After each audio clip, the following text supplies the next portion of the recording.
Hello fellow creature, welcome back to Rooftop Talks. Today I want to play you a TikTok that I came across. It's of this mother who's talking about an interaction she had with her very young child. I think this is very important what she has to say.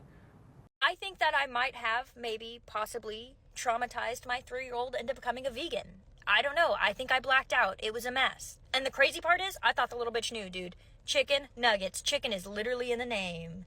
Anyways, here's what happened. My husband was making chicken wings, and it wasn't separated like flats and drums or whatever. It was like the whole wing. It looked like that. Anyways, I took them out of the oven to flip them over and season them. And as I was doing that, she goes, "Mommy, what's that? Looks weird, right? What's that?" I said, "Chicken wings." And she goes, "Chicken wings?" I was like, "Yeah, it's chicken." And she goes, "Like a bok chicken?" And I was like, "Yes, we eat chickens." And she started tearing up and she goes, "But they're so nice. Why do we do that?" And I said, "Well, what do you think chicken nuggets are?" And her eyes got big and she goes, "That's not chickens. Where's the feathers?" And then I had to describe to her that we plucked, skinned, and chopped up chickens and put them in packages and sent them to stores. She's crying. It's a mess. I'm almost crying too because I was like, fuck, should we eat this chicken anymore? I felt like a bad person. And then as she's crying, I remember hamburgers and bacon, her other favorite foods. And I was like, I should probably rip the Band-Aid off now. She's already crying. Can't get any worse than this. So while she's in the middle of fucking tears, gathering herself from understanding that we fucking cut up chickens and eat them, I was like, "Hey, honey, you remember hamburgers?" And she goes, "Hamburgers aren't chickens." And I said, "You're right. They're not. They're cows." And she goes, "Like a moo cow?" And I was like, "Yeah." And she just starts crying even harder. And while she's crying, I decide to yell really loud, "Also, bacon is pigs." And she's like, "What? Like an oink oink pig?" And I was like, "Yeah, there's no other kinds of pigs unless you're calling a cop a pig, in which you shouldn't do that. You don't know anything about that, okay? Yes, bacon is pigs, and I don't know that I'm doing a good job as a mother. Please stop crying." So after I get done explaining to my 3-year-old that we murder and eat all of her favorite farm animals, we're just crying. We're just staring at each other crying. I don't know what the fuck to do with my hands. And then by the grace of whatever fucking higher power there is up there, all of the fire alarms started going off in my house, and she started crying so hard about that, she forgot about the fucking animals we eat. She forgot about all the maiming, skinning, chopping, and eating we do of innocent animals. She forgot about it, at least for a couple days. And I just wanted to prepare you guys for this conversation with your kid. And maybe don't word vomit at your 3-year-old like I did. Maybe you'll do better than me, okay? Maybe this video will make you a better parent. It didn't make me one, but yeah. Now, maybe I'm interpreting this wrong, but I think, from what it seems, if I can read the room, she is playing this for laughs. This is a bit, it's a comedic bit that she's playing. It's supposed to be comedy, but she accidentally pinpointed a real problem, a very grave problem that we have, which is the indoctrination of our youth. Their conditioning that begins in early childhood, that goes against their nature, their inner nature to love, respect, and to care, and maybe even protect animals, the animals. This story of a mother and child, this isn't just her story. This is the story of millions of parents across the world who have this talk with their child. Sometimes it doesn't happen.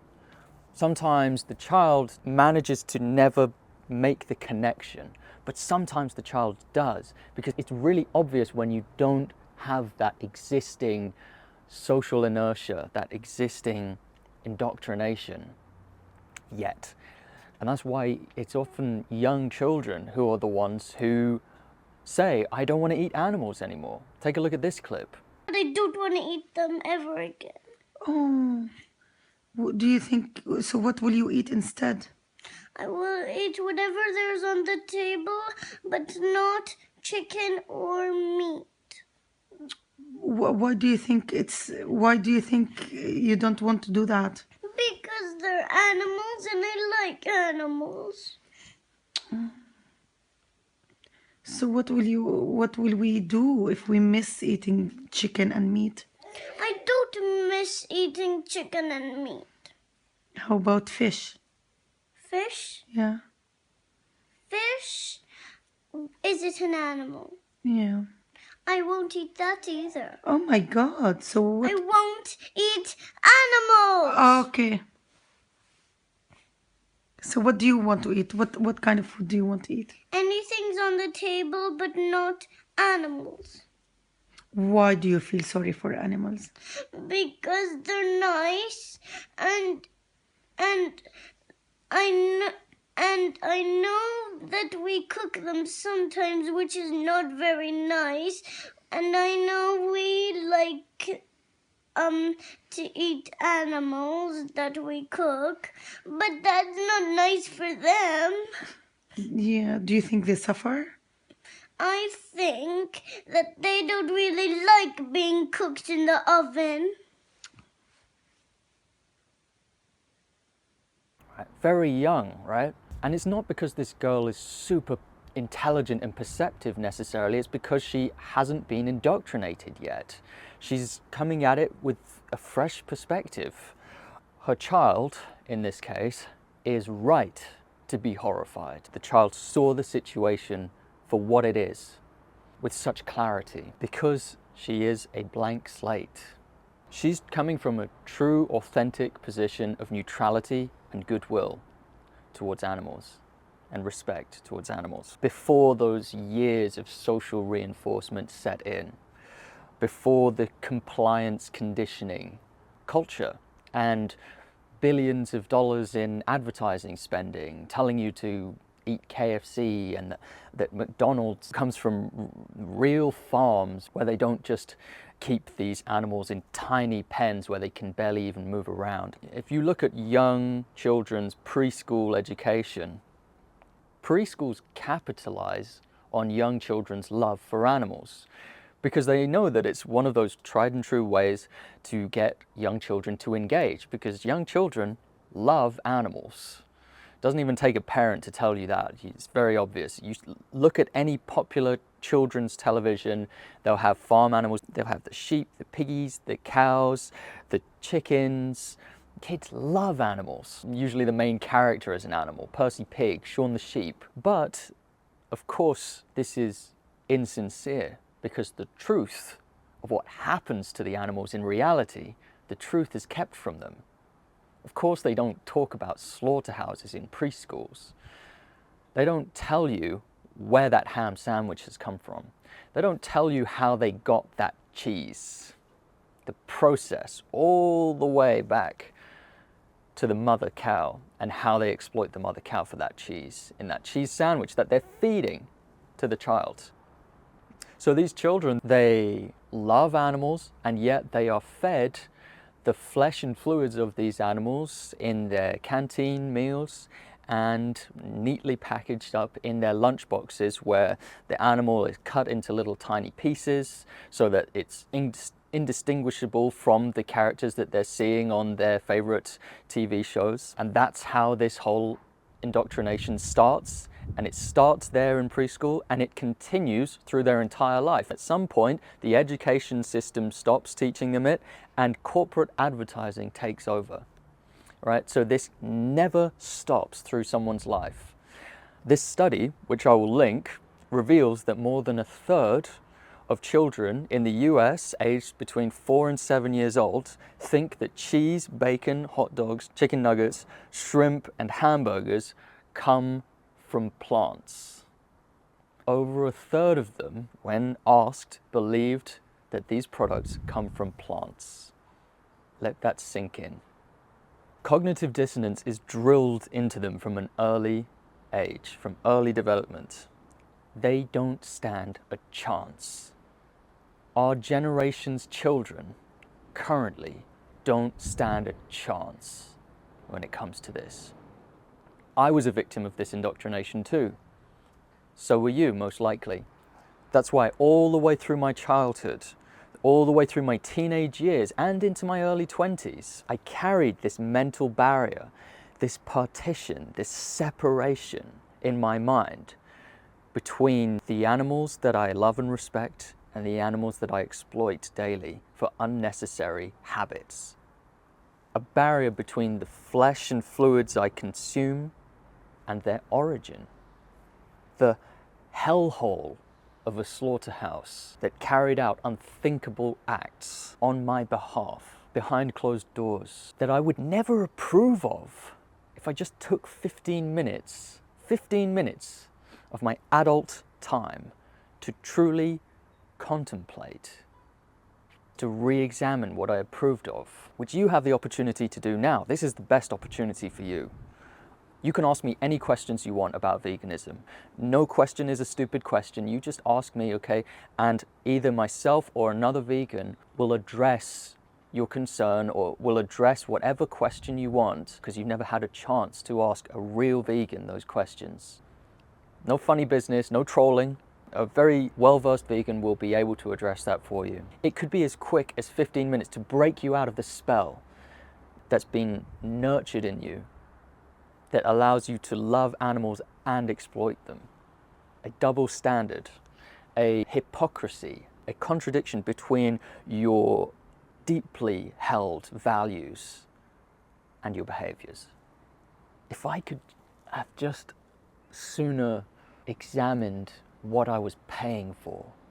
I was paying to make animals feel scared on the line on the way to the kill floor, where they could smell their friend's blood, their family member's blood. They knew that they were next. Don't lie to yourself. They know that they're next in line. I was paying for animals to feel terrified. I have to live with that now. I will carry that to my grave with me. But we're all victims of this system. We all grew up with that partition in our head, that mental barrier, that cognitive dissonance. I had to acquire a skill set to be able to break through that cognitive dissonance, and it wasn't easy. It was, in fact, a little bit traumatic. It was uncomfortable for me. I'm very glad that I did it. I don't want anyone to take offense to this, but when vegans talk to members of the public, even the most elite scholars of our time, we vegans, we realize something. We realize that, put bluntly, in this particular topic of animal ethics, their intelligence kind of drops. It drops away when we're speaking on this topic of animal ethics. We see people like Steven Pinker, Sam Harris, Richard Dawkins, these thought leaders of our time, very scientific-minded people, very empirical, and their intelligence just drops. And what I realized is that when I'm talking to a non-vegan about this, I'm not talking to an adult mentality. I'm actually talking to the 8-year-old version of themselves. Because at 8 years old, that was the last time that non-vegan talked about this subject. So they're often defaulting to what they were taught when they were very young. They kind of regress to when they asked their parents about this subject. Oh, Mum, what happens to cows? Like, how do we get milk? And then the mum says what she was indoctrinated to believe. And that's who I'm talking to. I'm talking to the 8-year-old version of themselves. So for any vegans out there, that's a fun fact for why people they don't come across as very intelligent when they're speaking on animal ethics, typically. This isn't meant as a diss. You're a victim of this childhood indoctrination. You are just as much a victim of the system, but what I'd really like, for the sake of the animals, is for us to be able to talk about animal ethics, for the sake of the animals that have to go through this, the animals who are raised in a pen where they can't even turn around. Because that, economically, is the only system viable to create a profitable pig farming industry in this day and age. To force them into these machines of cruelty. I want to thank the woman who made this video. She didn't realize what she was doing. She thought she was just playing this for laughs, as a bit of relatable comedy for mums to be like, oh yeah, I've had that conversation with my kid as well, isn't it terrible? I want to thank her because she actually raised a very important issue. And that's all I wanted to talk about in this video. Thanks for watching. Goodbye.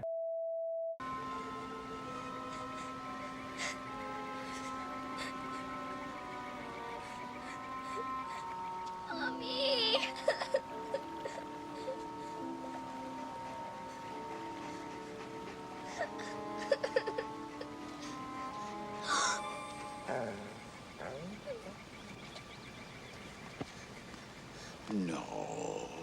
Don't be afraid. Good dog. Doggy? Sassy. Chance.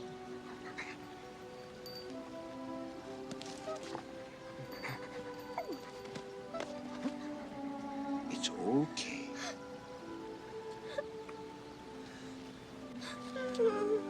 Okay.